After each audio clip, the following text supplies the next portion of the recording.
Salve, salve, gente boa, eu sou o professor Euclides, essa é a Escola Teófilos, bem-vindos ao nosso canal, bem-vindos a mais um Catequese Ponto a Ponto. E os pontos de hoje são os pontos do 362 ao 368. Vamos falar da unidade de corpo e alma. Vamos avançando ainda dentro da lógica da antropologia teológica. Estes pontos que nós vamos tratar estão dentro do parágrafo 6.2, unidade de corpo e alma, falando do homem ainda. Ponto 362 nos diz o seguinte: a pessoa humana, criada à imagem de Deus, é um ser ao mesmo tempo, corporal e espiritual. A narrativa bíblica, ela exprime essa realidade numa linguagem simbólica, quando afirma que Deus formou o homem com o pó da terra, insuflou-lhe as narinas o sopro de vida e o homem tornou-se um ser vivo. Isso é texto de Gênesis 2:7. O homem, no seu ser total, foi, portanto, querido por Deus. Ponto 363. Muitas vezes a palavra alma nas Sagradas Escrituras, a vida humana, ela é designada por essa palavra, ou a pessoa humana no seu todo, mas designa também o que há de mais íntimo no homem e de maior valor na sua pessoa, aquilo que particularmente faz dele imagem de Deus. Alma significa o princípio espiritual no homem. 364. O corpo do homem participa na dignidade da imagem de Deus. O corpo humano é precisamente por ser animado pela alma espiritual, e a pessoa humana, na sua totalidade, que é destinada a tornar-se corpo místico de Cristo, templo do Espírito Santo, corpo e alma, mas realmente uno o homem na sua condição corporal, reúne em si mesmo os elementos do mundo material, que assim nele encontram a sua consumação e nele podem louvar livremente seu Criador. Por isso, não é lícito ao homem menosprezar a vida do corpo. Pelo contrário, deve estimar e respeitar o seu corpo, que foi criado por Deus e que há de ressuscitar no último dia. 365. A unidade da alma e do corpo é tão profunda que se deve considerar a alma como a forma do corpo. Quer dizer, é graças à alma espiritual que o corpo, constituído de matéria, é um corpo humano vivo. No homem, o espírito e a matéria não são duas naturezas unidas, mas a sua união forma uma única natureza. Ponto 366. A Igreja ensina que cada alma espiritual criada por Deus, de modo imediato, não é produzida pelos pais, e que é imortal, isto é, não morre quando a morte se separa do corpo, e que se unirá de novo ao corpo na ressurreição final. Ponto 367. Encontra-se às vezes uma distinção entre alma e espírito. São Paulo, por exemplo, ora para que o nosso ser, o espírito, a alma e o corpo, sejam guardados sem mancha até a vinda do Senhor. A Igreja ensina que essa distinção não introduz uma dualidade na alma. Espírito significa que o homem é ordenado desde sua criação para o seu fim sobrenatural, e que a alma é capaz de ser gratuitamente sobre ele elevada até a comunhão de Deus. Ponto 368. Na tradição espiritual da Igreja, insiste também no coração, no sentido bíblico, no fundo do ser, nas entranhas, como de Jeremias 31:33, em que a pessoa se decide ou não por Deus. Então, esses pontos vão trabalhar dessa unidade entre corpo e alma. Essa afirmação de que o ser humano é simultaneamente corpo e alma, ela confronta, por um lado, os reducionismos materialistas, que negam qualquer dimensão espiritual autônoma, por outro, dualismo platônico, que deprecia o corpo em favor da alma puramente imaterial. Então, estes pontos eles querem mostrar que esse ilemorfismo tomista, que vai ser o desenvolvimento, nós vamos estudar isso aqui hoje, vai mostrar que quais são as implicações pastorais disso. Bom, vamos começar com a parte bíblica. O que a Sagrada Escritura nos diz sobre isso? As narrativas da criação, elas partem do ponto de que, por exemplo, Gênesis 2:7, formação do homem é sopro divino. Então essa passagem ela também é citada no catecismo porque ela é um núcleo muito importante para esse pensamento. Deus formou o homem com o pó da terra, insuflou pelas narinas um sopro de vida, né? E o homem tornou-se um ser vivo. A linguagem simbólica, em termos originários, a matéria, o pó da terra, o sopro vivificante, a nefesh, a ruá, a pneuma, indicam que a vida humana não é mero aglomerado material. Também não é um fantasma espiritual, mas uma realidade integrada. Então aqui existe uma maneira de ver isso. Qual que é a hermenêutica bíblica cristã, né? Tanto durante o período da patrística quanto o período da escolástica. Esse texto ele foi lido exaltando a dignidade da unidade do homem. O homem é um ser dotado de corpo e alma. Tessalonicenses 5:3 e Jeremias 31:33 vão falar da dimensão integral do ser homem. O homem não é um ser partido.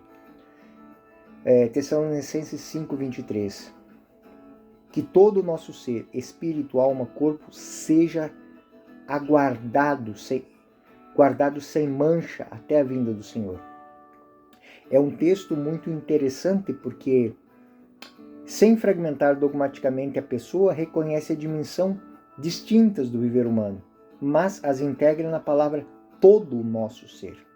Isso, a maneira com que o autor bíblico, o hagiógrafo, fez isso é muito interessante.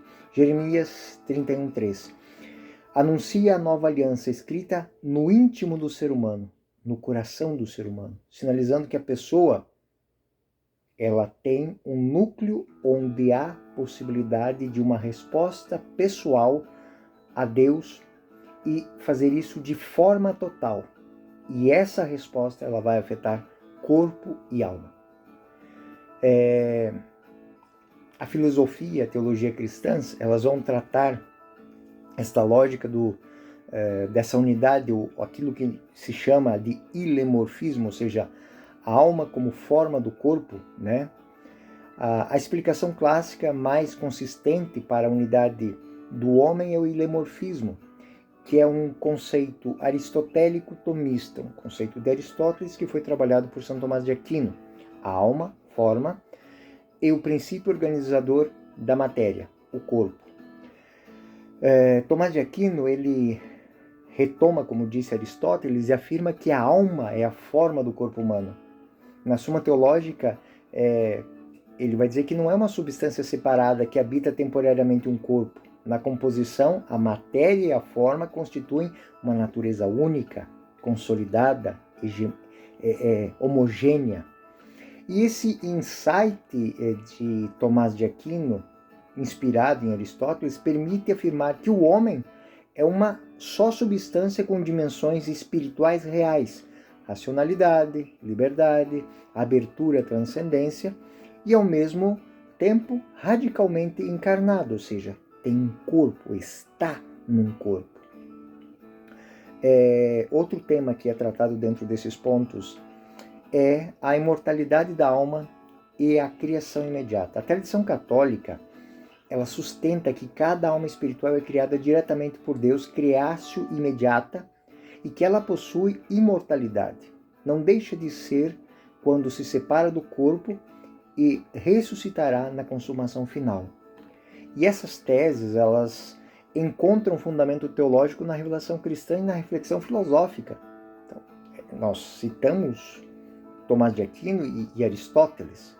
Então, esta reflexão que foi feita sobre a natureza espiritual da alma racional, né, que é onde habitam as faculdades intelectuais e volitivas, não são redutíveis à matéria. Ou seja,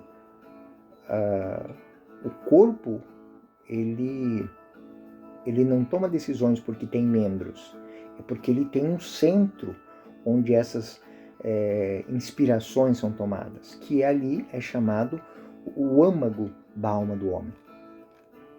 Distinção entre alma e espírito. A distinção bíblica entre alma e espírito não se aplica a uma duplicidade de substâncias. Para a tradição, o espírito indica a dimensão orientada para o sobrenatural. O homem é orientado para Deus, para o sobrenatural, para o transcendente. Tanto Ratzinger quanto Karl Rahner enfatizam que a antropologia cristã nunca reduz a pessoa à sua dimensão funcional. Falar de espírito, alma, corpo significa destacar facetas integradas de um único sujeito. Ou seja, quando falamos de alma, não estamos falando de um ser que está fora. Quando falamos de corpo, não estamos falando de algo que não é tomado por essa dinâmica espiritual. Então, eles são um único sujeito. Dentro da patrística e do magistério da Igreja, podemos dizer que Santo Agostinho, nas Confissões e no De Trinitate, ele se refere muito intensamente a essa expressão interior do ser humano, o coração. Fizeste no Senhor para vós, o nosso coração estará inquieto enquanto não descansar em vós. O nosso coração, o nosso íntimo, o local de decisão pessoal, o local do diálogo com Deus, do encontro com Deus. A patrística, ela rejeitou o gnosticismo, que valorizava o corpo, e defendeu a bondade da criação como uma totalidade. Também Irineu de Leão e outros pais, eles insistem na recapitulação do todo. O homem em Cristo é a recapitulação, ou seja, fomos reconstituídos, refeitos, que pressupõe a salvação de corpo e alma, ou seja, somos criaturas novas. O Concílio Vaticano II e o Catecismo, eles seguem o mesmo caminho dentro dessa lógica de que retomam a antropologia cristã, e em todos os documentos que a gente, principalmente na Gaudium et Spes, reafirmam essa dignidade integral da pessoa humana. A Gaudium et Spes número 12, ela fala muito profundamente disso. O Catecismo da Igreja Católica, como vimos, nesses pontos 362 e 368, vai então apresentar os pontos bíblico, teologia, antropologia, filosofia, para sistematizar essa posição, ou seja, articular a noção de unidade que implica em consequências éticas e também litúrgicas. Porque pensem, por que nós temos os rituais de Ezequias? Por que temos os rituais de Ezequias? Porque é tão importante isso para nós cristãos, sepultar os nossos entes queridos. Por esse entendimento, aquele corpo que está sendo colocado na terra é morada de Deus, é parte de um todo. E a ressurreição. Os papas como Pio XII, João Paulo II, Bento XVI e o próprio Papa Francisco, eles reafirmaram essa centralidade da pessoa humana criada à imagem de Deus. João Paulo II, na Redemptoris Homines, fala muito da antropologia teológica, antropologia cristã. A Fides Ratios, a Veritatis Splendor vão enfatizar a comunhão do corpo e da alma, a vocação à dignidade plena centralizada ao respeito da vida.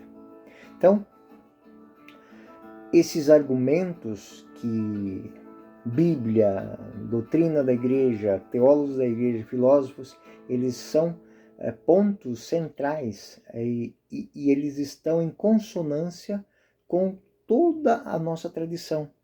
A coerência bíblica, os textos que nos são apresentados apresentam o homem como um composto simultaneamente unitário. Isso também tem consistência filosófica. Existe, não tese de cristãos, mas revisitadas por filósofos cristãos, como falei, Aristóteles. Então, o ilemorfismo evita impasses que vão do dualismo, que postula duas substâncias emancipadas, ao materialismo, que reduz o espírito a funções cerebrais. Também nós temos repercussão disso na soteriologia cristã, ou seja, a redenção em Cristo atinge a pessoa inteira, ou seja, a recapitulação que eu disse que fala Santo Irineu de Leão, é a salvação que pressupõe a salvação do corpo e da alma, né? A experiência ética e pastoral, a Eucaristia, a penitência, os trabalhos de misericórdia, eles pressupõem que o corpo possui dignidade e destino escatológico. Ou seja, esse destino escatológico é o nosso fim último. Ou seja, nós somos chamados a transcender, a viver essa transcendência no último dia, né? Aplicações pastorais. Como é que a gente trabalha isso na catequese, na moral, na liturgia? Bom, na catequese, essa imagem antropológica, ela implica em quê? Ensinar a dignidade do corpo, sexualidade responsável, cuidado com a saúde, respeito às vulnerabilidades.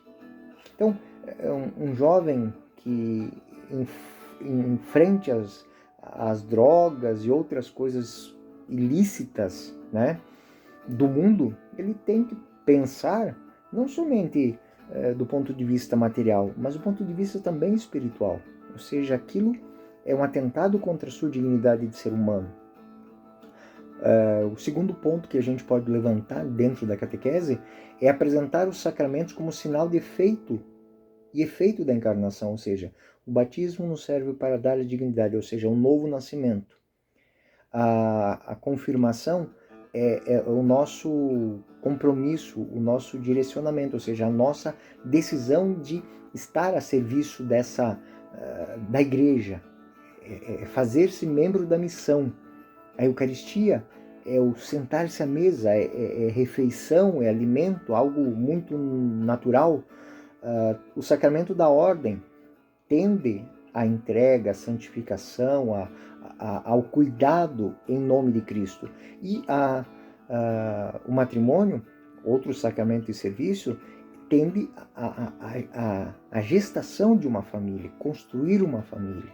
E aí nós temos a reconciliação e a unção dos enfermos, que são dois sacramentos de cura. Então não é a cura só do corpo, mas a cura também da alma. Então, lembrar essas coisas que aqui, embora seja algo espiritual, ele está totalmente ligado ao corporal, porque é uma coisa só, é uma unidade só. Então, trabalhar na catequese essas reflexões, né? Existem bons textos na Sagrada Escritura, principalmente para os mais jovens, né? A criação, a dignidade de Deus, que Deus dá ao homem na criação. Então, ver os pontos dessa dignidade. A ressurreição de Lázaro, ou seja, ilustrar a encarnação da salvação. Atividades que integram o corpo e a interioridade. Ou seja, Lázaro, quando ressuscita, como sinal daquilo que Cristo iria fazer, não ressuscitou só a alma, ressuscitou corpo e alma. Então, essa lógica é muito importante. Retiros espirituais que preparem muito bem os catequizandos para a liturgia penitencial, para a liturgia sacramental, do sacramento da reconciliação, da penitência, e lembrar que como é que se faz a manutenção do perdão? A manutenção do perdão se faz com a caridade, né? Então, quando eu arranco a erva daninha, eu tenho que semear sementes boas, as obras de caridade, né? Repercussões moral. A concepção unitária do homem é fundamentada em princípios morais. Portanto, A proteção da vida desde a concepção até a morte natural, o respeito pela integridade corporal, a ética sexual, que considera afetividade, corpo e transcendência, responsabilidade social, que atende às necessidades concretas da pessoa. Em bioética, a visão do corpo e alma permite criticarmos o reducionismo. Por exemplo, a redução do embrião a um mero conjunto celular ignora a dimensão pessoal originária. Por outro lado, combater dualismos evita espiritualizar demais o sofrimento corporal como algo sem sentido. E isso vai repercutir também na liturgia, ou seja, a liturgia assume a dignidade do corpo. O culto público envolve gestos, sinais sacramentais, posturas do corpo, joelhos, mãos, procissões. A Eucaristia, em particular, encarna a doutrina da união corpo e alma. O corpo do Senhor é servido e recebido por pessoas corporais e espirituais. A ressurreição corporal é celebrada sacramentalmente, ou seja, tomai aquilo que diz Santo Agostinho, né? Contempla o que sois, recebe o que és, o corpo de Cristo. E na pastoral sacramental enfatiza-se a preparação para a comunhão como integração da vida espiritual, ou seja, o jejum, a disposição interior como ato preparatório para o ato litúrgico, né? Essa integração espiritual, ou seja, a vida que nós temos, o cuidado que nós temos com os funerais, com as exéquias, isso serve para demonstrar a esperança na ressurreição do corpo. Eu acho muito interessante que hoje são raras as famílias que levam, cara, não pode mais fazer as exéquias, os velórios em casa, né? Até por motivos às vezes de saúde pública, mas lembrar que mesmo na capela mortuária nós temos que ter a concepção do fim. Isso para as crianças, para os adolescentes, para os jovens, para que eles tenham uma visão do todo, né?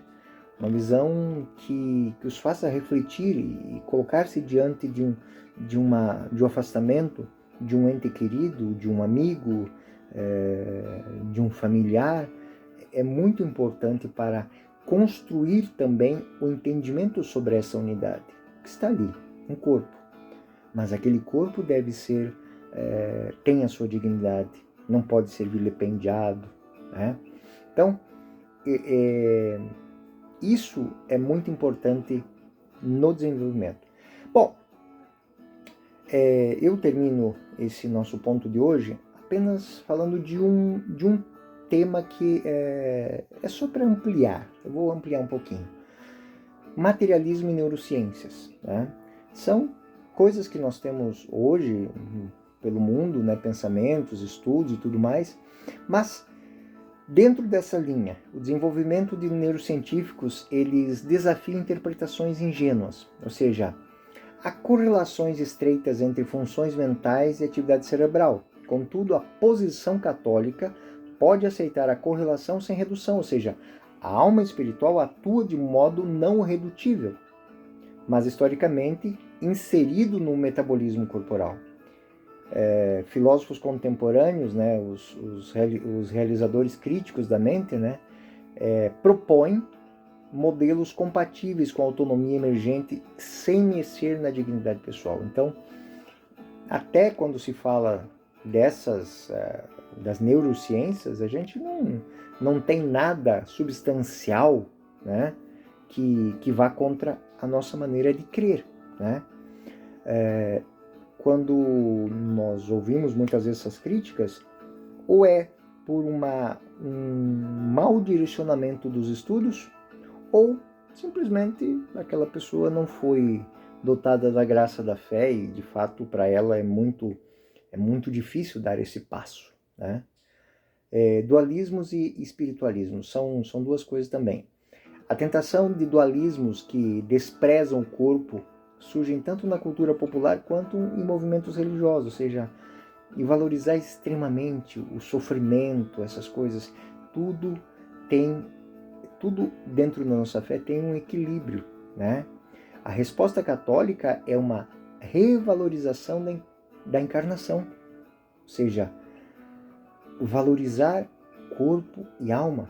A salvação da pessoa implica na redenção do corpo, conforme a esperança pascal, como dei o exemplo de Lázaro. Ele é exemplo. Não saiu um fantasma de dentro do túmulo. Saiu Lázaro, vem para fora. E veio todo Lázaro, a ressurreição. Né? A filha de Jairo, a mesma coisa. Né? Então, a doutrina expressa nos pontos 362 e 368, ele faz uma articulação muito profunda, de modo coerente com a escritura, a tradição, a razão, as verdades antropológicas de que o homem é uma única natureza corporal e espiritual.